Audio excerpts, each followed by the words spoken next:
Today, I'm here with Nemo to share with you guys 10 mistakes that we made along the way that you don't want to make when you start playing Diablo Immortal. What is up, my friends? My name is Echo. Welcome back to the channel. I hope you guys have been enjoying the Beginner's Guide series that Nemo and I have put together. But today, we want you guys to learn from our mistakes. Nemo and I have made mistakes, as have all players inside of the game. And we decided that we're going to share them with you today so that you don't make the same ones, so you can have a better start than we did in the alpha and beta. Nemo, we got some good ones today, don't we? Oh, we do. We have some solid ones, and we actually asked the community to help us as well. There's a few of them, of the mistakes from there, and I'm really pumped to get going. Yes, I am as well. I want to let everyone know that 5 of the mistakes, 5 of our tips are going to be right here inside of this video. The other 5 are over on Nemo's channel, which is the Scrappy Academy YouTube channel. So combined, you have all 10, plus some bonus tips in each video. But Nemo, let's start out with tip number 1. All right, so Nemo, in one of our last videos, we talked about probably the best starting class in Diablo Immortal, the most well-rounded, which was the Barbarian. Now, you don't want to choose a class just based on it being the best in PvP or PvE because of a specific build or because that class is just really powerful. Because when you think about games in general on mobile, they get nerfs and buffs along the way. So your favorite character, let's say the Barbarian, for example, right now may be the strongest side of the game. But if everyone is using the Barbarian because it's got the biggest advantage, well, Blizzard could see this, give it a huge nerf, and he could be one of the worst classes inside of the game. Now, it's always good to choose a class that's strong, but you really should be choosing one that you really love playing, if it's meta or not, just one that you enjoy. Nemo, hit us up with the second tip. Sure, second tip is super important. Make sure that you don't save your legendary gems.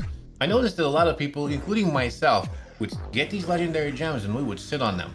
Gems that we want to upgrade later, or gems that we don't want to upgrade, we're sitting on them to do things with them. The most important thing you want to do is upgrade all of your gems as much as possible. Because even though the gems that you might not want to use for later, you could take them and infuse them into the gems that you like.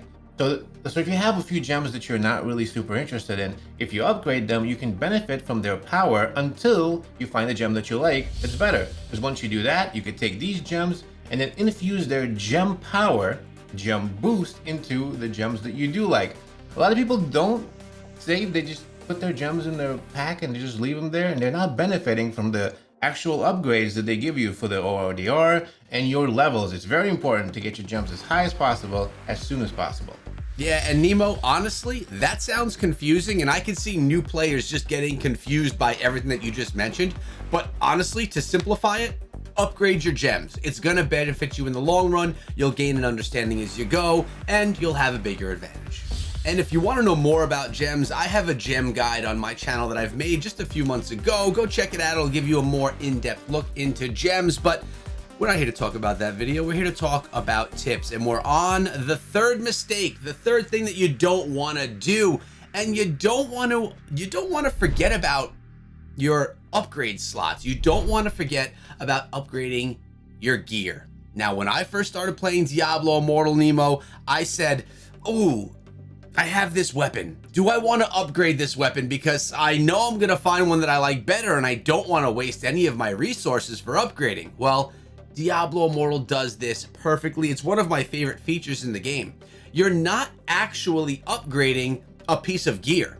You're upgrading the slot that that gear goes in. So if it's a helmet, a weapon, a secondary weapon, if it's any secondary armor, your primary armor, you're actually upgrading the slot. So if you decide that you don't want this axe and you want this sword instead, when you put in the level 1 sword, it's then gonna be whatever level that spot, that position, the old weapon was upgraded to. So there is literally no reason to not upgrade your gear slots because they stick with you forever.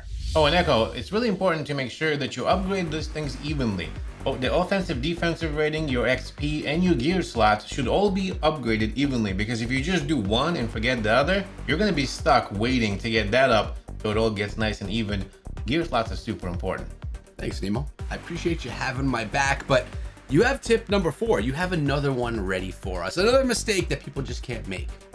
What is it? That's right. Very, very, very important to make sure that you mind the cap levels in the game. Because remember, if you just continually run one thing over and over again, eventually you're going to get capped out and you won't get the rewards for it. For example, and this could of course change, the hidden layers, right? The layers themselves, you can only do 3 per day. If you do the 4th one, you're not going to get the gems and things from it. So if you just continually run that hidden layer or another layer over and over again, after the 3rd one, you won't get the rewards.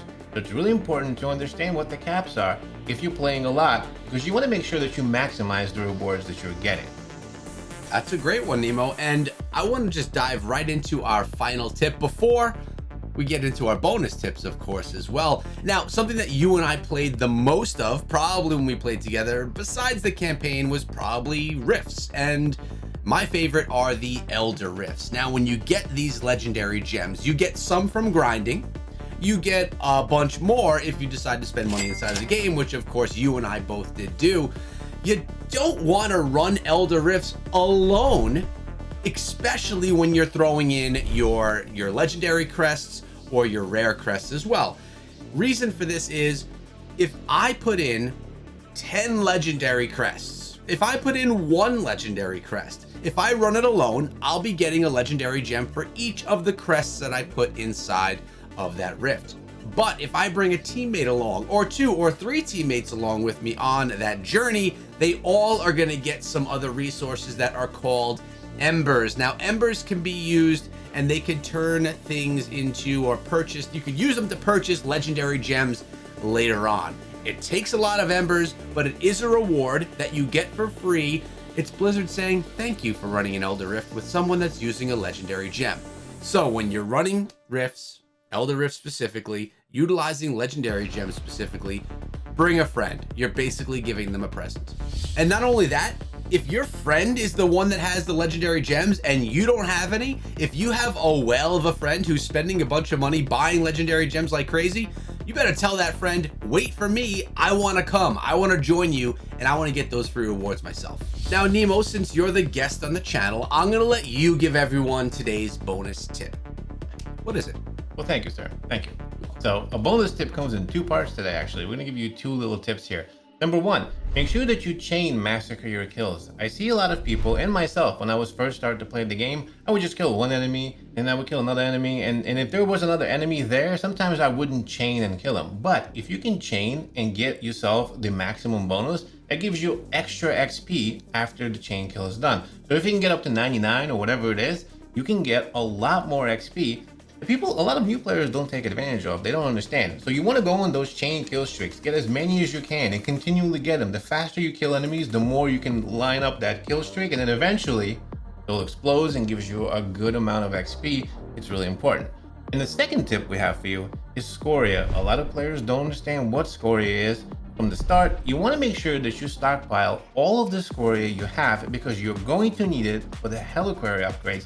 And the Heliquary upgrades, besides unlocking bosses and giving you more things to do, they directly increase your offensive defensive rating, which of course is what gives you more power. So it's really important to stockpile your SCORIA, because you're going to need it for the Heliquary. I mean, Nemo, those bonus tips could have been a tip on their own, so thank you for bringing the bonus. But I want to add about the chain kills. You could work with a team to chain your kills. If you're playing together, it doesn't need to just be you. It could be your teammate as well that's continuously attacking and being part of that chain kill. You all would get those rewards from it. So, you know, this game is built upon teamwork. And that's what Nemo and I are building over on our Discord server. We're building a team, a family, part of which put together today's list, which you can then finish watching over on his channel, where we're going to be sending you in a moment. But I want to just say thank you so much to everyone from the Scrappy Echoes family, the Discord server, link down below. We appreciate you guys being part of the videos, being part of the community, and helping Nemo and I put together the information we need to put these videos out for everyone. So thank you guys. The link is in the description if you want to join the Discord server, which is essentially where you could be part of our Diablo Immortal family. And Nemo, I said this part 2 of this video, this is top 10 tips, not top 5. So where do they get the last 5 tips and more bonus tips? You have to come to Scrappy Academy YouTube channel, which is where I'm gonna be, and I'm taking Echo with me, where we're gonna finish this video and give you a lot more tips. I'm really pumped and excited about that. Nemo literally gave me no choice. I have to go do that video right now with him. So to do that, I'm gonna end this one. I hope you guys enjoyed it. Leave your questions or comments about Diablo Immortal in the description of this video. And if you wanna see more Diablo Immortal videos, hashtag more Diablo Immortal in the comment section. While you're down there, subscribe and ring the bell. And then go to Nemo's channel and do the same. Have a great day, guys, and be good.